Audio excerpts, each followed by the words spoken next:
Bonjour, hello, welcome to Scotland. My name is Laurence. Welcome to my podcast. This is a podcast about knitting in Scotland. I am a knitter. I really love colorworks. The more color, the better. And I also really love to knit socks. Some from my own pattern, some socks, a lot of socks, an insane number of socks. I also do other craft than just knitting. I do some weaving, but also some embroidery, and I also been known to try my hands on other things like basket weaving and ceramics. I'm totally at home in a country which has such a strong culture of knitting. If you want to contact me, you can find me on Instagram as Lecossaise. You can also find me on Ravelry as Lecossaise, and I've got also a Facebook page called Lecossaise. I'm French, and Lecossaise means the Scottish girl in French. Yes, I am a Sassenach, which means a foreigner, but on a nice way. The aim of this podcast is to try to explore what are the roots of the Scottish knitting culture. I'm going to travel around the country to meet the people from the wool industry, from the wool producers, the wool dyers, the pattern designers, and to try to understand what inspired the color of the wool, what are the specificity of each breed, why is it embedded in a certain part of the country and not others, really, and having fun on the way. We're going to explore the different patterns, different colorworks, different techniques, and on the way we're going to meet the people who make it. I deeply believe that knitting is a people craft, from the people who taught you to the people you're doing the garment for, and the people which are involved in raising the sheep, getting the wool, processing the wool, dyeing the wool, and make it into the skin for you to work with. So meeting the people who are involved in that craft is one of the main aims of my journeys. Scotland has a very strong wool tradition, from Fair Isle jumpers, Shetland lace, tweed, and the cable jumper from the fishermen.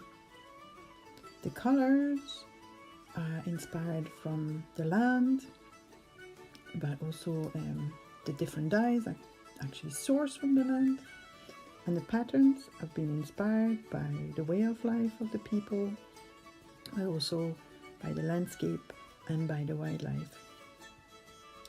So you can come with me on my journeys around Scotland to find out more about the knitting tradition on the local places.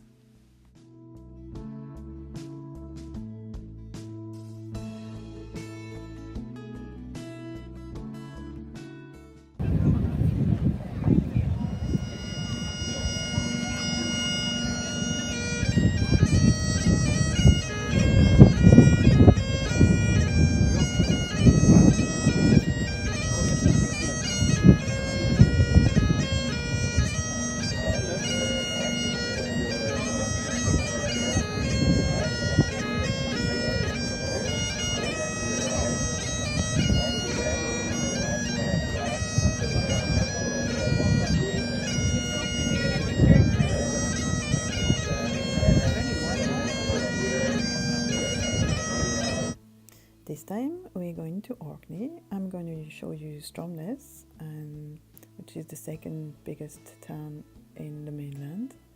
I'm going to show you the local craft, the Orkney chair, my current project, and we're going to go up in the north to see local wool producers at the Woolshed.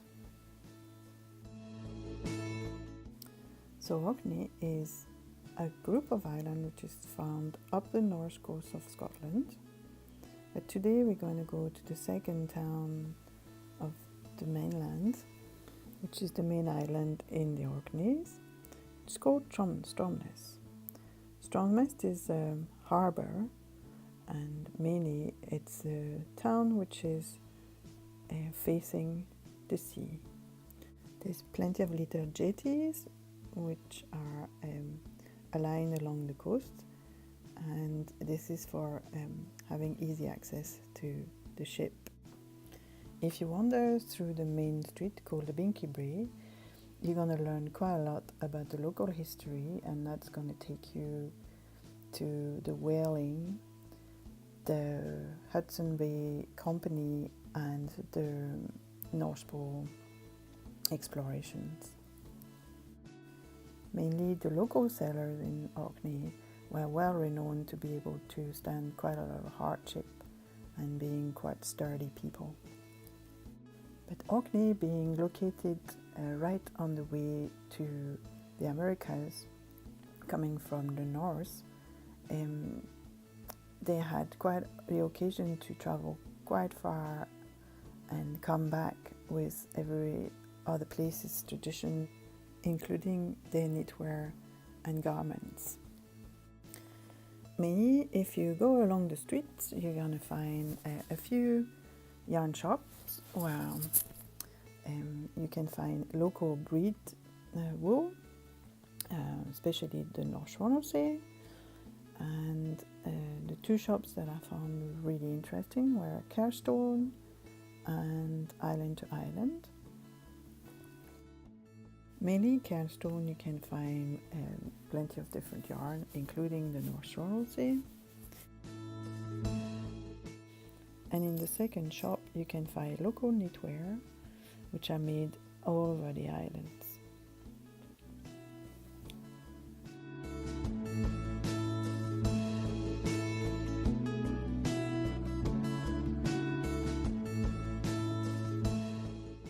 Today I'm recording from Orkney, and unlike any other podcast, I am not recording outside in the countryside in one of those very nice benches you have in Scotland, but inside, and there's a good reason for that, apart from the fact that it's quite windy here and the weather is not very good. But I also have the chance to be sitting on one of the most beautiful furniture you have in Orkney, and this is the Orkney chair. Let me go through it. The Orkney chair is actually very specific from Orkney. Mainly here is quite flat and there's not so many trees, so it's a chair which is made of different material. Mainly the frame is made with driftwood because there's no trees. Any wood material is very precious, so it's only the furniture is made with mainly with driftwood, and there's the back is usually weaved with straw, and I think I've got a footage of how it's made when we visited a furniture maker, and it's not in this case, but quite often the bottom part of the seat is actually made out of weaved seagrass. Here you can see a nice example of a seagrass weaved seat. In the various museums, and here in the one in Kirkwall, you can see several examples of Orkney chair, some which have wood backing, some which have only made of straw, and you can see the wood is very well ornate. This chair is a very good example of how ornate and nicely carved the wood can be. I really like that one, particularly with the scallop shell motif on the back. I like that chair as an example as well, to show you that they actually use whatever driftwood they can find, and in that case my best bet is actually oak and cherry wood. What's also interesting in the Orkney chair is that the driftwood is used as a frame to actually weave the straw at the back and forth to make it a rigid back. The way the back of the chair is made is by stuffing straw through a ring of copper that well, put all the bits of straw in the same direction and the same tightness, keep them tight there. Then the bundle of straws is kept in place with some string to keep it tight, and it's linked to the frame of the chair with more string, and once then you actually fold it over and start again in the other direction. Owning a seat was a very expensive furniture since they didn't have so much width, and usually the houses only own one, maybe two Orkney chairs per household. The Orkney chairs come with two styles. Either they have a straight back, or you can have a hoop around your head.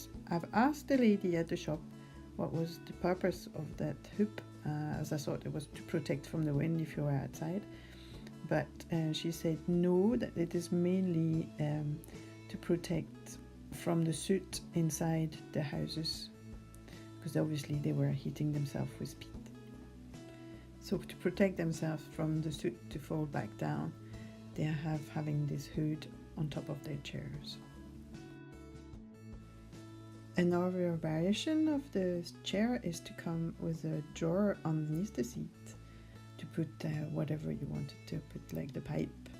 And I would say in our case it's going to be nice to have the knitting in it. Well, I really liked the shop we went to see all those chairs. It's quite a very lucrative craft, still making money in Orkney.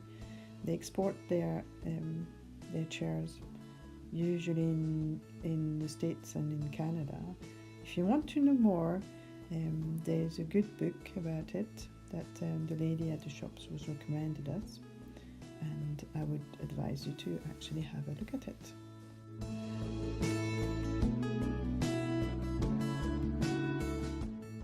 For my own garments, maybe you remember from my previous episode that I was doing the cowl from the shift from Andrea Maroi, and I still haven't done it much to it. I still need to put all the bits that sticks out away and to put it together. But then I was thinking, oh well, that's very nice to have cowl, but I need to have some other things to do with it, to wear with it. So I said, well, you know what? There is this mittens pattern that I had seen at the Edinburgh Yarn Festival, and I really wanted to do it for a very long time. So what I wanted to do is a pattern called, it's the Cebu mitten, I think. Yeah, the Seto mittens, and that's by, let me see, I'm not sure. Let's see if there's any credential there. Healy van der Sluis. It's a men mittens. I don't mind because I've actually made it for me, so who cares? I wanted to use the same kind of color and yarn that I had used for the cowl, and this is what I did. So many. I've already got one completely finished. The other is almost done, but I just need to finish the thumb. So what did I do? I actually started, I actually prefer to show you on the one which is on the roof, so it's going to be easy because it hasn't been blocked or anything yet. So I started by using the Cuvette that I had wanted to use last time, and then I changed to the alpaca. I did some of the patterns that were on the Andrea Maroi shift cowl on the cuffs. Then I did Latvian plaid here. This is not on the original Seto mittens. And then I've actually done all the Seto mittens in dark turquoise and light turquoise as a contrasting yarn. So that went pretty well. So what I did after that was to tuck the the quiviute part inside, and that makes it super soft. And quiviute is really good for being very warm, and that's going to keep me very warm in the winter. So this is the final product. I can probably show it to you in the go. This is how it looks when it's done, and it's going to be very nice. And as I say, it's super soft because inside is the quiviute bit that keeps you very warm, and the rest is alpaca, so what can go wrong, eh?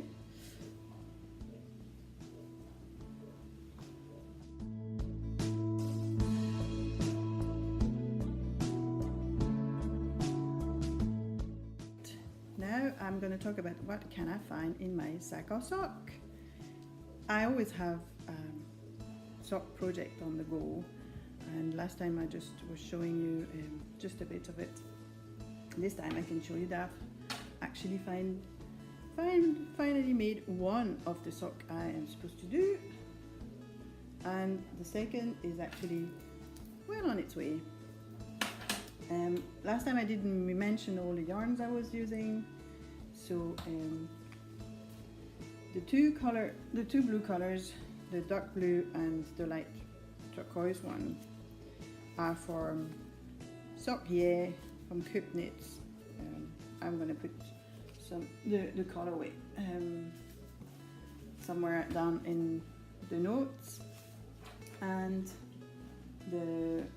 that one is ancient. It was from my stash, and I think it's at least 13 years old. So there's no way you can get that as well still here, but it's a sock yarn, and it's fingery sock yarn in cream. That's what I needed.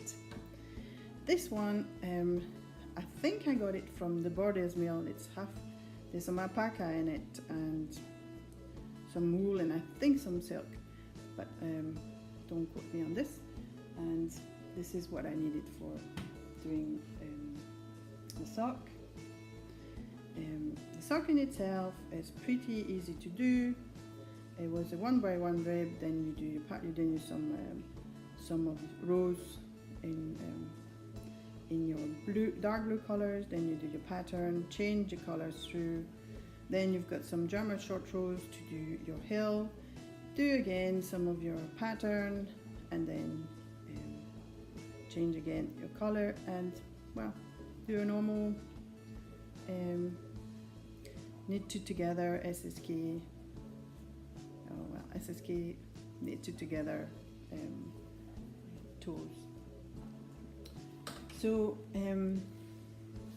the pattern is this one, and that's from a book called Socks Book. I think it's only available in German, but well, I'm not exactly sure about this. And they have wonderful sock pattern on it.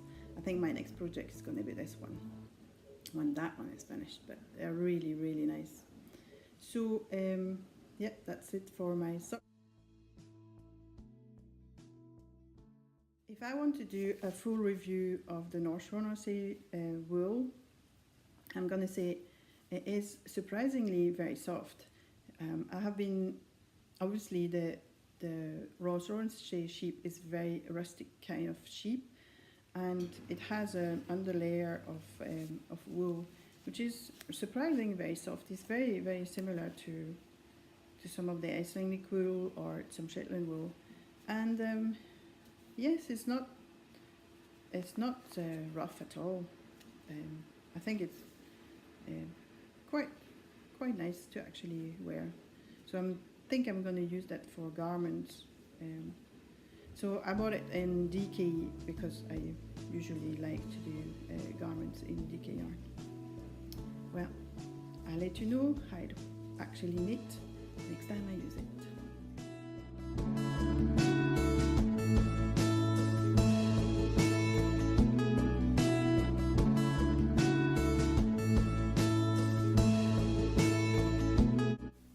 Today we're going to meet Denise Dupree at the Woolshed.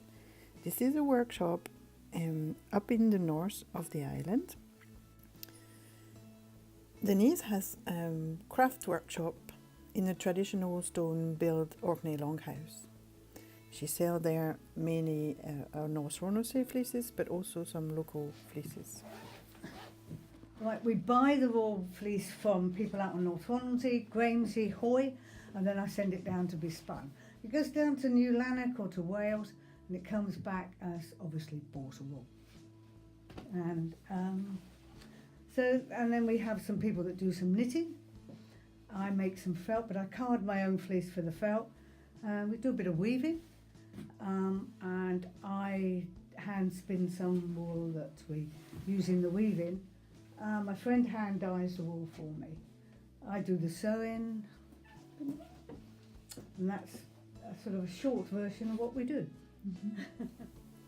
In the workshop, you can buy different kind of yarns, but also some items which have been felted.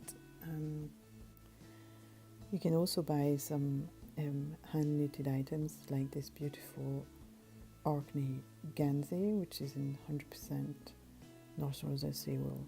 If you feel charitable, you can get some wool for very cheap to actually pay some of the rescue from the RNI for rescuing the fishing boats. So I've got less and less knitters because of course they're older ladies and they're dying off, you know. So you and is the skill dying out as well? Because it's coming trendy again. Yeah. Different skill. At one time, 30 years ago, the machine knitting here was really big. Yeah. And people doing it all the time, and there was firms. Now that has dropped right off. But the hand knitters, there's still the ladies, what I call the mad knitters. You know, that, just do it for a passion. well, they knit away, needle under each arm, knit away, and stir the pot and knit, you know. And probably are really quick as well. Quick, yeah. But at the same time, they have to have a pattern. Yeah.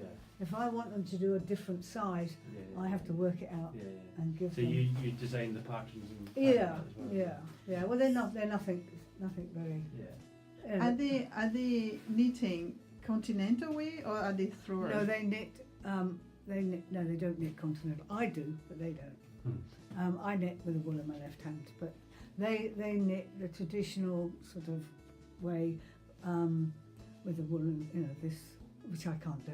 Yeah. And they don't use a knitting belt up here. They tend to have the needle under their arms. Okay. So it's interesting. Excellent. Really, they knit very fast. Yeah.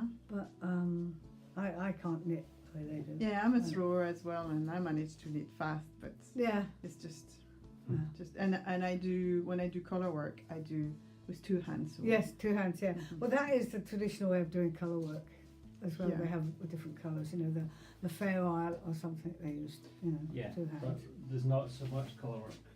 No, well, these are the natural colours. Yeah, I don't. Well, Orkney. That's an interesting fact, really. I've never been able to find out much about. I mean, the Fair Isle knitting, of course, came down from Fair Isle, and originally probably from Turkey. You know, it was that. The patterns are that sort of. But the only thing I found out here about pattern and colour is the black and white. And there used to be a mill on Westry that was spinning, and it's black and white was the main sort of colours, not actually. Well, you told a theory when you spoke to someone else. Yeah, there was a lady that I interviewed in St Margaret's Hall at the knitwear shop, and she was saying that This is at the workshop. Yes, that is. And she was saying to me that Orkney don't have so much colour work because the people here didn't have a second income, didn't need a second income because the farms and the land is so rich. Now you see, you've got compared to. There's an interesting fact there that the people on Orkney are very entrepreneurial, and they also you had lots of different things happening here. You had the whaling and the people going out from Stromness on the boats, because Stromness was the last place the boats stopped before they went to the Americas, so Canada and all this. So they picked up crew as well as water. So the crew were going out for the fishing, the whaling, the Northwest Passage and all this. So they made money. And they bought, there's not the crofting tradition like there is on the Western Isles. Haven't got that. Different background. Here it's Norse, that way it's from the Irish. So these people people are, richer ground as well. yeah. Significantly. Well, yes, Yeah. and but a different attitude as well to Yeah. it. And they mainly own They their don't. own They don't land. want to stay small, and they want to maybe. They because always, see as soon it's as a it's bigger in, world. Yeah. yeah. They're So more they would go to exposed. America, Yeah. work there, come back, came back. Yeah. Yeah, with the money Yeah. and everything else. And then you had the Napoleonic Wars. You had the herring fishing, which was massive here. 6,000 people extra on Stromness alone in the herring thing, which is a lot of people. The barrel makers, people coming from different countries, different places, bringing influences, ideas, a whole different world. And then 2 world wars. Yeah. Yeah. You know. Oh, So- I've got some family heritage in Ireland. My Denise has some beautiful, colourful yarn in the workshop, and as of interest, I wanted to show us how she knits. I'm just doing, I knit on the round, as I say. So, if I have the wool there, so I make sure the handbrake's on and then turn it on 1 turn. You can do it. long way, When it comes to the car, No, long stitch. Right. you How skip long are we going to be here for then? about 10, 15 minutes. Yeah. Turn the key. Okay. You're too scared to do it. Oh, well, not to do it. It might break the. I don't really think about the tension, I don't know, it just goes through my fingers. So, yeah, mainly you do the throwing, but with your left hand. Yeah. So mainly the yarn she sells is Aran and DK weight, and they are all the traditional natural colours, and the hand-dyed yarn are from local sheep fleeces. If you want to buy some wool, you can find her at the Woolshed, Benlow in Evie. I really want to thank Denise for opening the doors of the Woolshed for us on a Sunday when it was really raining. So that's it for this episode. I hope you enjoyed it. Next time, we're going to be still in Orkney. I'm going to be reviewing extensively the North Ronaldsay sheep in the point of view of knitting. And I'm going to be updating you on my different projects. We're gonna meet Pam Murray at the Little Dye Shed in Stromness, and I'm gonna show you all the nice work she's doing. You're welcome to contact me. I'm most responsive on Instagram, so don't hesitate. And if you like my podcast, subscribe and like it. Thank you.